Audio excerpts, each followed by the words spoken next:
DTFF.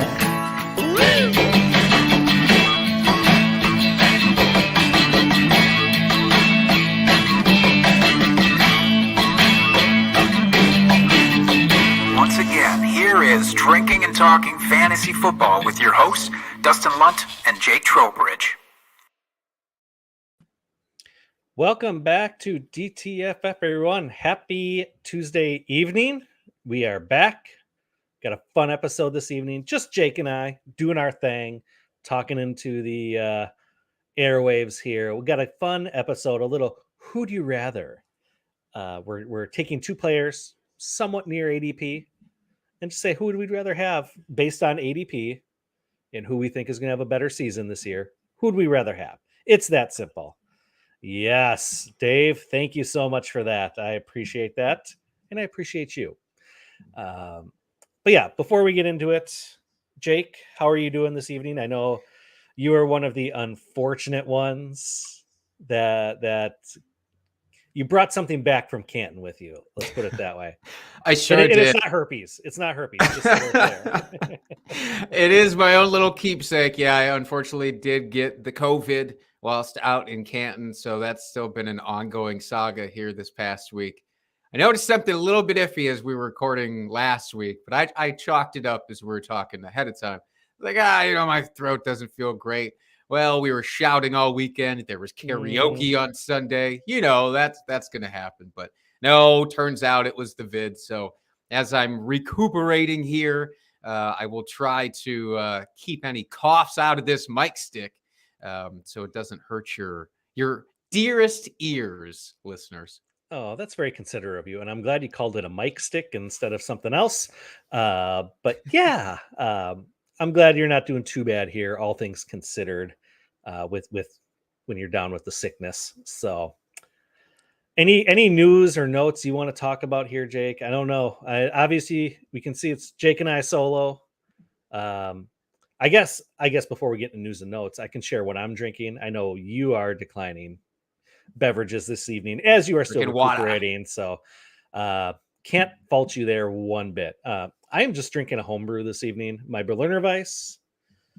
We imbibed in a handful of these at the Expo as we were watching Packer preseason replay in the room, and it's very delicious. One of my favorite homebrews I do every single year.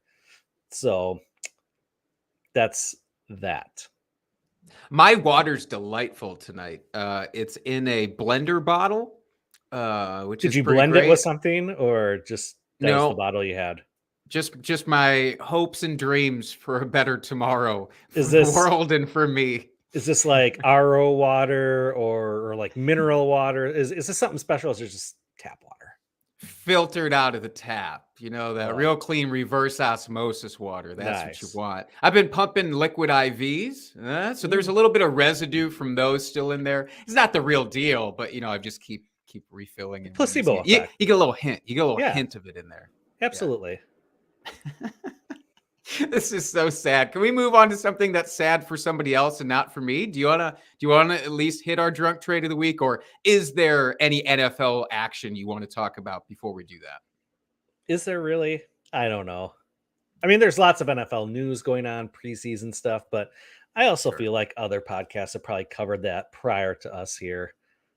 Or you just see it on your Twitter feed. Twitter. Exactly. Go visit Twitter. You'll get caught up on the news real fast. We don't got to deal with that. We got other shit, more important stuff to get to. That's right. So yeah, let's do our drunk trade of the week. Drunk, hammered drunk. Drunk trade of the week. This week's comes to us from Twitter. Richard Sickles, welcome from our regular routine chat and into the show itself. So Richard says, well, I did it. I woke up to this email after I made a drunken trade offer. The email, listener, is the nice little recap you get from MFL saying what trade was completed. He says, am I one of you now? Just based on this trade. So the trade itself, coming from Richard, This was, and by the way, I had to get clarification on what type of a league this is. This is a 1 quarterback, non-premium, so nothing special with tight ends, full PPR. This was after a half bottle of Bacardi Limon and Coke. Ooh. Richard, they only give you one of those livers, so be cautious with it, my friend. But this is the trade that he actually did. It was him sending away George Kittle, a 2023 first-round pick, and a 2023 third-round pick, and in return, getting Allen Robinson and Juju Smith-Schuster. I don't know, Dustin. I don't know. So again, no premium with this. So George Kittle, just another tight end. But those picks, I guess. So this is clearly a case, or it seems to be the case, maybe one person trying to win a little bit more this year than the other. I guess. So, I mean, that's why you'd get those 2023 future picks there. So my question is, Allen Robinson, how high are you on him? Because that is what hinges on this trade for me. If you believe that he is a win now piece for you, it's a totally different vibe. So let me start with the one thing I really like about this trade. And it's the name, the Ginger Beard Man. I love that. I think that is clever. Kudos to that team name. I freaking love that. So that's the good news about this trade. Getting back to your question, Allen Robinson, I feel like Allen Robinson and Juju can both be very good assets for you. Giving up a first round pick for next year and George Kittle. I mean, the third is just kind of a whatever toss in piece that doesn't do much for me, but George Kittle and a first for both those players. I mean, I just don't see the payoff there. Could Allen Robinson and Juju both hit and be top 12 wide receiver this year? They could be. Do I think that's going to happen? Probably not. So I am giving up George Kittle, who, yes, has been injured. And I know we don't use the term injury prone on this podcast. But he tends to miss a couple games, at least each season, but still very young, still a great tight end. He's going to be involved in that offense. And then the very coveted 23 first round draft pick. I just don't see where you can balance this equation at all. Does it change your opinion at all if we remove that 2023 third? Does that really level the playing field here for you? You could throw the 23 third on the other side and it still wouldn't even out this trade. Yeah, for me, and I am higher than most on Allen Robinson. Maybe his name will come up again later in the episode. Who knows?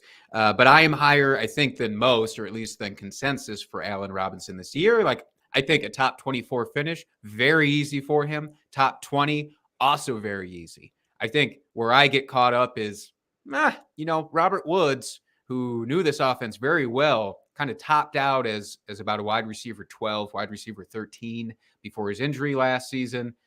Allen Robinson, a lot has to go his way to get up to that point. So I'm a little scared too. Even though I think George Kittle is in a curious situation himself in that offense this season. That 2023 first is going to be worth its weight in gold, especially come mid-season once teams start falling out of favor. So I would take that side as well. I don't know. It's not egregious, or not as egregious as some that we've seen, but certainly, rough. Yeah, I am going to agree with Dave here in the chat. Take away Kittle or the first, and it's close. That's interesting, and that kind of makes sense. Yeah. Juju Smith-Schuster, I'm a little bit lower on, I think, than some people, so that explains it for me. Yeah. Hey, let's do this as a transition, Dustin, if I may. You may. Who would you rather have out of this trade for 2022? Allen Robinson or Juju Smith-Schuster? I'm going to say Juju. Okay. Only because I think his ceiling is better than Allen Robinson's. We've seen Juju do it in the past where he has been a top 12 wide receiver. I know Allen Robinson has done it as well. And he's done it with a lot worse quarterbacks. However, Allen Robinson is probably playing on the most talented team he's ever been on, as far as other complementary receiving pieces, where there's a lot of question marks in KC outside of Travis Kelce at this point of who could be that lead receiving option. So that's why I lean Juju in this case. Totally a ceiling play. Yeah, I don't hate that. For reference, wide receiver 29 in ADP in full PPR is Allen Robinson. Wide receiver 34 is Juju. So they are fairly close. That's why I was curious. I think I would still give the edge to Allen Robinson. I'm just really, really hoping for that bounce back this year. But yeah, a good trade, Richard. Thank you for supplying that to us. And listeners, please supply your trades. We might consider them more favorably than we did that one. Hard to say, though. Okay. Well, let's get into it, shall we? Let's do it. Okay. Do you want to start this week or shall I? And what position do we start with? I had no grand plans to start at any one particular position. In fact, if we're doing this, who would you rather? I was going through Just looking, bounce around. Yeah, where are they at the top of ADP? I was going to kind of start there, these kind of first, second round guys, these close ones, and then kind of work my way down. I really think it's a pick your poison here. I don't think we need to stick to any particular position. Yes, I concur. All right, would you like me to kick this damn thing off then? Please do. All right, let's do it. So even though I unofficially kicked us off with that one, let's do it legit this time. And I want to ask you at the top of your draft, if you are taking a wide receiver, would you rather have Davante Adams, new Las Vegas Raider, at wide receiver 4, or Stephon Diggs at wide receiver 5? Diggs. Going with Diggs. Is there I like the it's a little bit more high powered offense. I feel like it's going to be, or we've seen historically the last couple seasons here. I don't necessarily buy into the Gabe Davis hype. While I think he is a good complementary piece, I don't think he's going to be as involved as people are expecting. And just with the new landing spot for Davante, he's not going to garner that whatever outrageous 30% target share that he's been seeing the last 3 or 4 seasons in Green Bay. They have more pieces there in Las Vegas. Good Lord. With Renfro, Waller, there's more competition for targets there. So that's why I pick Stephon Diggs. I do think we're going to see a bit of a regression from Davante this season. I will agree with you on this one. I wasn't sure where you would lean, but I like Diggs a lot. He's led the NFL in targets the last 2 seasons in total, going back to 2020. He just signed this massive contract in the offseason. He's not fading away from this offense. He's not old. He's going to be super featured still with Josh Allen. And like you said, I'm actually afraid for the Raiders offense a little bit more because there is some weird coaching turnover there that I think is going under the radar in terms of their scheme. Mm-hmm. And Hunter Renfrow, give the man his flowers. And I just saw this clip on Twitter pop up yesterday, Twitter/TikTok, where I believe it was Derwin James was being interviewed about, who are your top wide receivers that you have to go against. And he's talking about Tyreek Hill. He's talking about Davante, and then he throws Hunter Renfro's name in there, and it stops the interviewer in his tracks. Then he's stone cold serious when he says that Hunter Renfro is one of the best route runners out there in the game, and I'm not going to argue with that. What the fuck do I know? And Darren Waller still, getting that crazy high target share that he's had the last couple of seasons. Yeah, I don't think Davante is going to finish necessarily outside the top 10, for this season. But yeah, I agree. Give me Diggs. I think Diggs could finish as number 1 overall, and it wouldn't really faze me. Yeah, same here. All right. Where do I want to start here? So many options. I know there are so many options. All right, let's do running backs. We're going to do a running back one here. All right. I'm not going to start with the one I want to start with. I'll save that one for a little bit later. Wow, But what a tease. I What a know. tantalizing line. So we'll go with your line here, Jake. We'll start high, work our way down. So we've got Derrick Henry as the RB4 in ADP right now versus Joe Mixon at number 7. Okay, so for this one, it's just because there's a tiny bit of a gap. Are we going at cost or are we just going straight up? I think you could go either way. I mean, start with at cost. Start with at cost. At cost, I still think I want Derrick Henry. So I guess we don't really need to explore the straight up either. And it's not that I dislike Joe Mixon. It's just I think Joe Mixon's ceiling is not what Derrick Henry's ceiling is at all. Last year, Joe Mixon had his breakout, right? He finished very high overall at the end of season when you looked at his finish. But so much of that was due to multiple touchdown games that kind of came out of nowhere. Not taking that away from him, of course. But those games where he wasn't scoring touchdowns, he's fine. But he finished outside of the top 24. I believe it was over 50% of the time. So 50% of the time at least, you were pretty bummed about Joe Mixon. Yeah, at the end of the year, great. You can see, I think he was RB7, maybe. Don't quote me on that at the end of the season. But so there's his ADP, right? You just copy and paste from last season. Well, okay, Joe Mixon will do that again.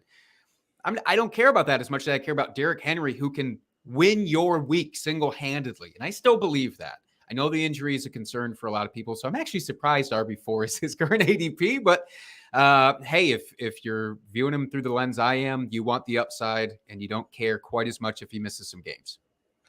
Yeah, I'm basically lockstep with you here on this one. The reason I wanted to bring this one up is that Derrick Henry isn't PPR back, where Joe Mixon has that PPR upside.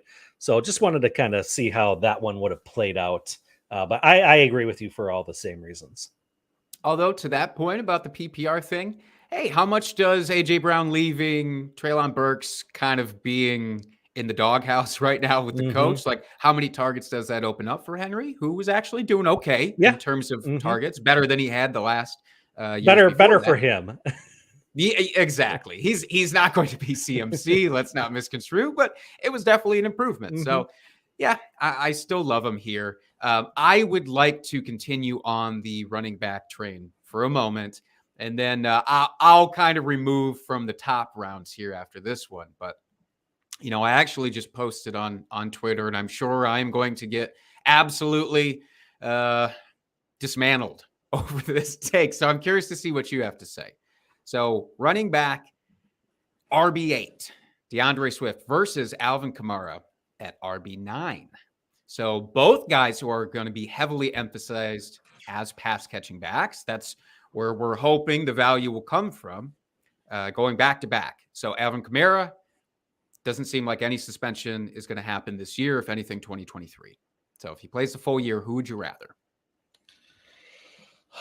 Well, let me I don't know if I can pull up my my screen here because I saw your tweet. And, well, I responded. I just want to know. I want you to know I responded. Can you see this? So my tweet, listener, is that I have DeAndre Swift outside of my top 12 running backs for the season. Now that should not have been that much of a surprise to you, Dustin, based on how much I have just, hated on him compared to his ADP. I still am angry about it, though. You be as angry as you want to be about it. In full PPR, I will say he's just outside the top 12. Half PPR gets a little dicier for me, but so I'm curious though. Camaro versus Swift. I mean, you were obviously big on Swift, but is it enough for you to take him over him? Yes. Okay. 100%. So are you nervous about Camaro because of the enhanced weaponry that's now on the Saints? I mean, Michael Thomas coming back, Chris Olave looking good, Jarvis Landry at all? Or what? I guess that's part of it. I think too, I mean, you have Jameis, assuming he starts week 1, which I know it looks like he's going to here, but he's coming back from his injury. and really where Camaro makes his hay is in the receiving game. So how much will Jameis check down to him? We know he's a YOLO, just throw it down the field kind of quarterback. So that doesn't really necessarily play into Camaro's strengths out of the backfield there. So that's really kind of the tiebreaker for me. And I really, that's it. I thought I had another thought coming on, and it just, my brain stopped. So no, I'm going to stop there. That's fair. No, look, I'm not worried about Jameis really, because Camaro with Jameis in the few games, I know it's a somewhat small sample size, but last year he was completely fine and it still offered an incredible baseline. I love that offense way more than I like the Lions offense. And even acknowledging that I think they'll take a big step forward from last year. It's just like, first of all, I don't believe that you will get Swift at RB8 by the time Hard Knocks wraps up. I still think that bump is coming. The more that we see of him on Hard Knocks, like that's just going to be a thing. I've mentioned it before. He was a dump off guy last year. It's not like Camaro, who had designed plays for him to get the ball as a pass catcher. Swift was just, look, man, nobody else is open right now. Here you go. Do something. That's what he was, and that's fine. But if you have improved dudes around him, that's why I'm concerned, because that's why he was getting the ball. Camaro, like, hey, you're still really good. We want to get you the ball. Swift was like, well, by default. And I love Jamal Williams, so I don't hide my love for Jamal Williams. He was more of their goal line guy than Swift was last season. They both played the same amount of games. Swift had more opportunities, and they split carries. I know carries don't matter as much between the 20s, but like, you better really come with those targets if you want me to love you in full PPR. So I'd go Camaro. Okay. Let's do our first quarterback. Who do you rather? So we've got our very own Aaron Rodgers at QB 10 and Russell Wilson at QB 11. Can I tell Mr. you Unlimited? Can I tell you why we make such a good podcasting team? Is because you had this exact same one? What was on my list. They're too perfect together, especially at those ADPs. And for me, this is a really easy one. I'd rather take Russell and his talent. It's one of the only times you're going to hear me say it. I'm nervous for Aaron Rodgers this year. I just don't believe in his pass catchers. The weapons, Outside of the backfield and maybe Robert Tonyan, if he's back and fully healthy, and I'm not relying on Sammy Watkins and Randall Cobb and Alan Lazard here. And the rookies are Aaron Rodgers. I don't know. He's having lunch with Romeo Doubs, so maybe that'll change everything now. It could. No, I really just believe like our defense has been incredible. Allow me to indulge in that homerism for a second. I think it's just going to be a defense, run-centric offense, ball control style. And Rodgers will still be great for the NFL, probably.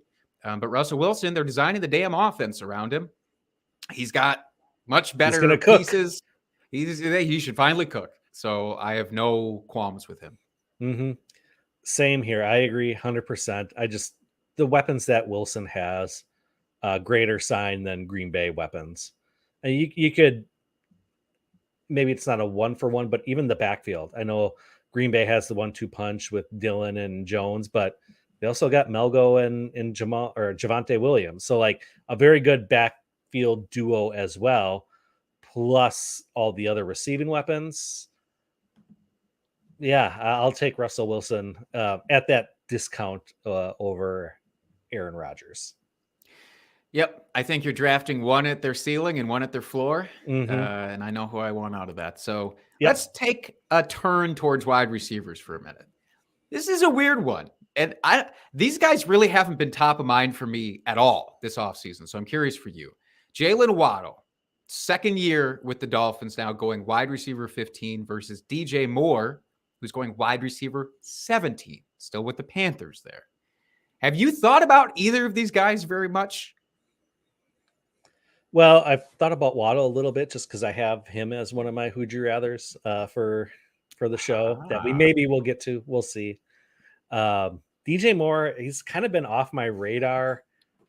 Not because I'm off of DJ Moore. It's just, he'll probably finish wide receiver 15 to 17.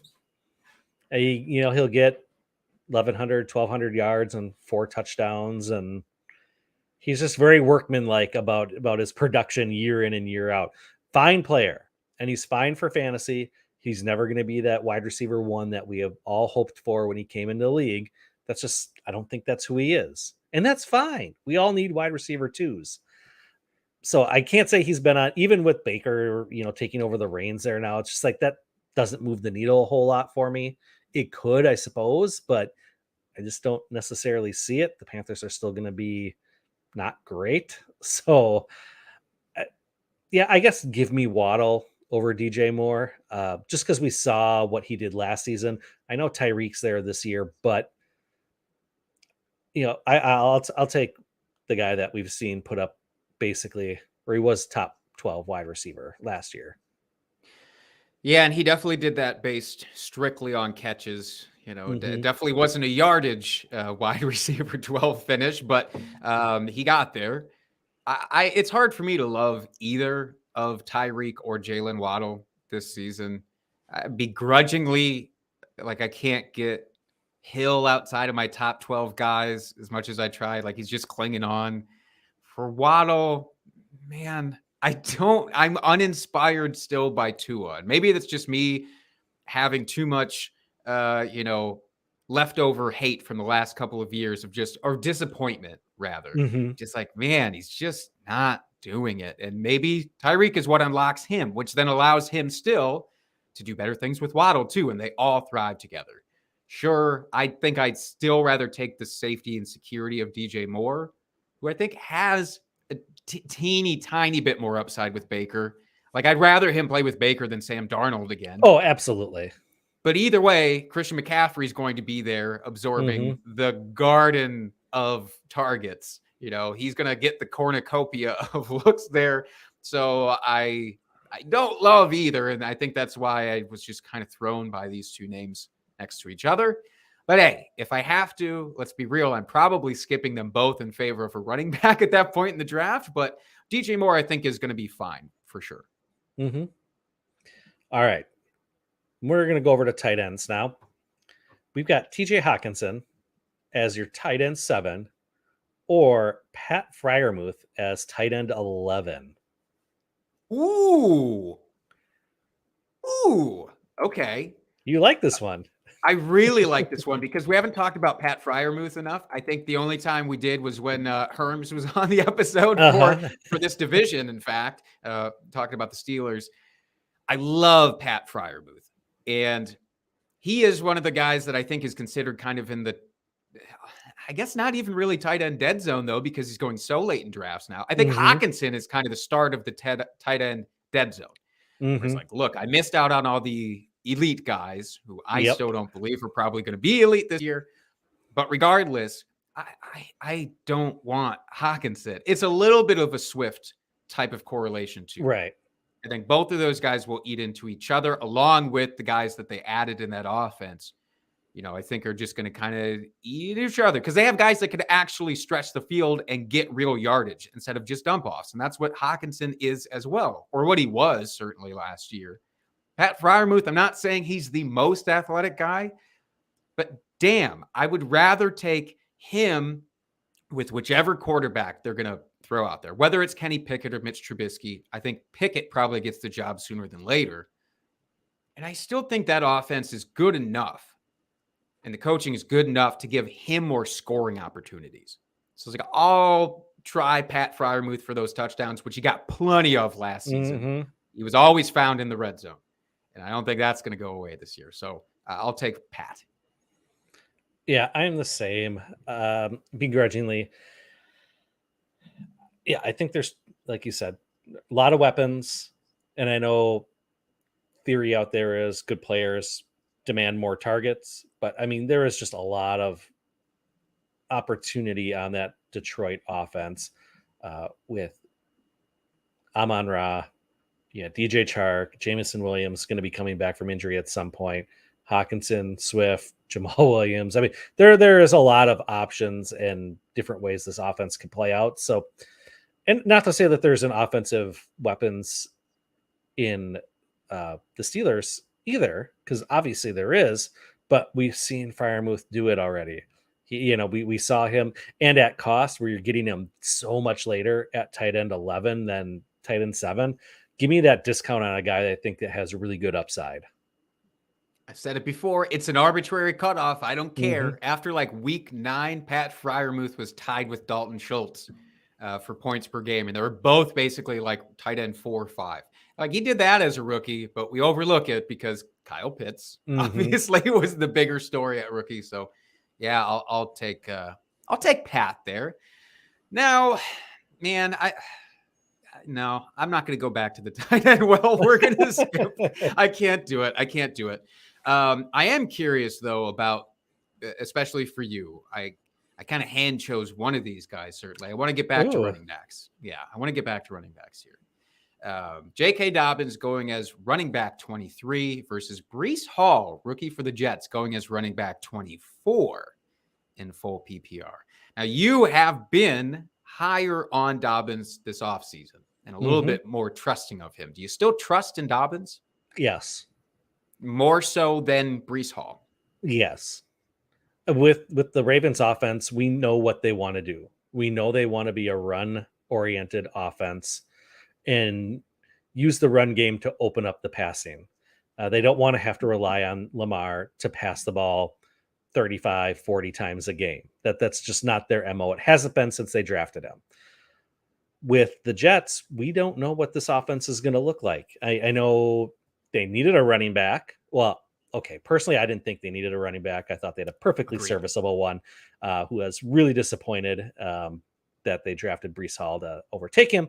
That is besides the point. But they obviously thought they needed a running back, but they also drafted a wide receiver in the first round. They've got their wide receiver from last year's draft that had a very solid rookie season. So it's just hard to know how this Jets offense is really going to want to operate. I know they come from the San Francisco tree where, maybe they do a little bit more, a little bit more run heavy, run oriented, but I don't know. I know what we're going to get from the Ravens. So that's why I'd stick with Dobbins. Fair enough. Real quick, I want to call out Richard Sickles, who entered the chat. This is a twofer. Hey! You missed yourself at the start of the episode with your drunk trade recap. So, Richard, go back and listen. But hello to you in the chat now. I do want to talk about Dobbins and the perception of him, which, like you said, hey, it's the offense. They want to run, and boy, do they. But Lamar certainly wants to run a lot himself.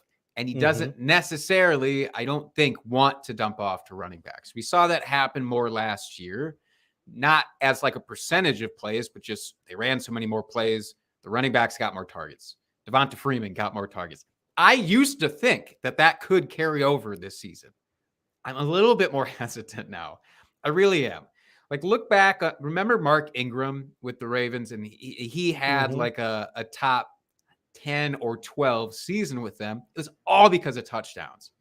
He had double-digit touchdowns, and that's what Dobbins has to do for me. And I think Breece Hall could get there without it. He is a really good pass catcher.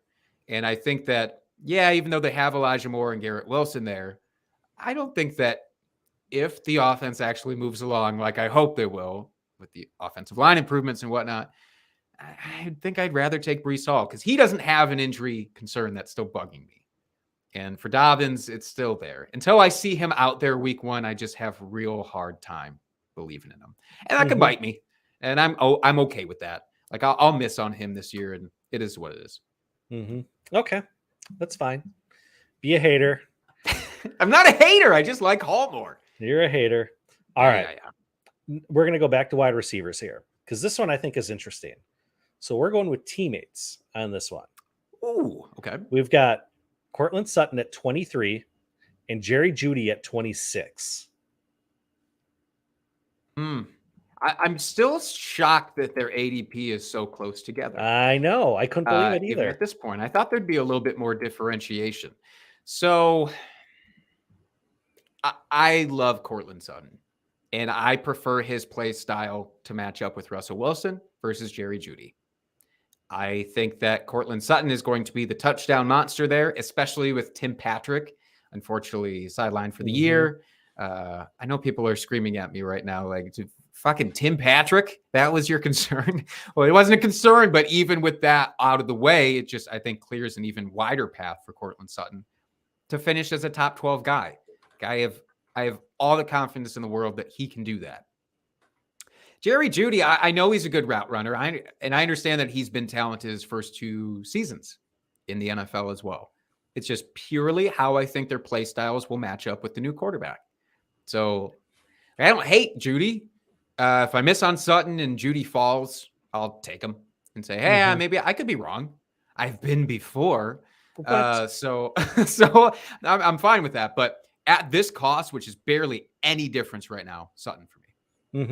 Yeah, I think Sutton has way more upside in this offense than Jerry Jeudy does. And nothing to take away from Jeudy. He's a very good player. But I just, with the downfield throwing that Russell likes to do, I think that's going to be it. Yeah. So we're both kind of it's more of a quarterback thing than a player thing. Yes. Yeah. All right. I'm down. Okay. I like that we finally found our way back to each other, Dustin. We did it. Here's an interesting, I hate to keep harping on the quarterbacks. I don't want to be, the running backs. I don't want to be the running back guy. But I'm finding myself there because this is a really interesting case of backups, I think, that we have. Backup / 1B. Like, they're not true handcuffs, but they're not, maybe for a lot of people, outright usable by their, lonesome. So Kareem Hunt, RB31 versus Tony Pollard, RB32. So Hunt has Nick Chubb to contend with in the Cleveland offense that's going to be run by Jacoby Brissett for the first 11 games. And then Tony Pollard, of course, contends with your guy Zeke. So this is really, I think, I don't know, maybe testing your Zeke love or seeing how much room you'll allow for his partner to have. Who do you have? Yeah, this is actually a tough one. Because both become immediate RB1s if the guy in front of them goes down. Like they both have that talent. Obviously, with Kareem Hunt, we've seen it previously, so I'm not worried there. Tony Pollard, he's flashed in his opportunities. Ooh, this is a good one. I want to say, begrudgingly, I'm going to say Tony Pollard, only because I think the offense is going to be better in Dallas, and Pollard will have more opportunities and maybe design plays from Dak rather than Jacoby Brissett and that offense. I can't see them taking Chubb off the field, even in obvious passing situations, because he's one of their best players and you don't take your best players off the field. So he could just see more passing work by default, just by the function of how bad I think that offense is going to be to start the year. Yeah, it's kind of funny. I almost look at it from the exact opposite angle of with Jacoby Brissett. I might want Kareem Hunt more because I know what Jacoby Brissett is and isn't. And he's definitely not the I'm going to sustain a couple of top wide receivers kind of guy. Even when he had like a T.Y. Hilton in Indianapolis, that wasn't his jam. He definitely favored tight ends, and he did pretty all right by those running backs too. Kareem Hunt had 27 targets in 8 games last year. I think it's pretty easy to say that pace would continue. So chalk him up for 50, 60 targets. I don't know, man. I want the breakout to happen as much as anybody for Tony Pollard. I think almost just as much so that I can rub the Zeke thing in your face. So would you say, though, that maybe Tyrod, however you want to say it, don't you think maybe, though, he, instead of dumping the ball off, he might take off and run with the ball a little bit more often? Wait, you mean Jacoby? Jacoby. In Cleveland. Sorry. My bad. Wrong bad quarterback for wide receivers. Neither of them do their wide receivers any favors. That's true. I think that could happen. But I think that sacrifices the rushing attempts, I think maybe a little bit more if they're designed enough. Like it's going to sacrifice rushing attempts as opposed to the targets. So I don't know that I have the same concern about his lack of dumping off. Maybe. Yeah, maybe he'll scramble more and that'll hurt Kareem Hunt. Could happen. I also just think like, man, the sky would be the limit as a pure handcuff for Kareem Hunt, even in that offense, because we know exactly what they want to do. Tony Pollard is still me hoping. It's me hoping that because of the lack of pass catchers out there right now, to start the year, Tony Pollard will get his damn involvement. This is a tough one. So that's why I want to throw it out. But I think I barely lean Hunt here. Okay. Should we do a couple more here? Let's do it. Let's wrap one up, maybe one each and call it a day. What do you think? That sounds good. All right. What should I do then? Gotta pick a good one. How about this one? We'll go quarterback. All right. Do I want to do a gross? I got two good ones. Do you want to do a gross quarterback or a good quarterback? Man, I don't know. We haven't really been too gross this point in the podcast. We could stretch if you want. All right. Here's a gross one for you. You've got Jared Goff at QB 26. Oh fuck! I take it back. Or Matt Ryan at QB 21. Oh wow. Okay. So to be fair, with how deep quarterback is this year, I don't even view this as at gross. Like I know they're not obviously the elite guys you're going after, but I don't think it's that gross. Matt Ryan in Indy, he should have a good swan song sort of year. I think he should. Right? He's in a much better situation. I mean, last year, who was he thrown to? It was Kyle Pitts. Much better offensive line. What he had crazy improved. Yeah, he has more than Kyle Pitts and Cordero Patterson. Nothing against those two guys by any means. Obviously, we love them both historically on this podcast. But I love Michael Pittman. I do love Jonathan Taylor and Nyheim Hines out of that backfield. I love Mo Alley Cox, probably more than I should. Love Campbell. Campbell season coming up. Damn it. If he can stay healthy. And rookie Alec Pierce has been looking looking magnificent in preseason for whatever that's worth. I then look at Jared Goff. We've talked again on this podcast. Yeah. They've gotten better. Lots of weapons. Yes. Improvement. I mean, Jameson Williams not being available until probably, later in the season. It's a bummer for him. I was hoping that he'd be there a little earlier. Seems like that injury is going to keep him out longer. Man, I think I would still take Matt Ryan here, just in the belief of, hey, we've seen him do pretty well with a lot worse. So I want to give the edge to the old veteran here and hope that he has 1 year. How about you?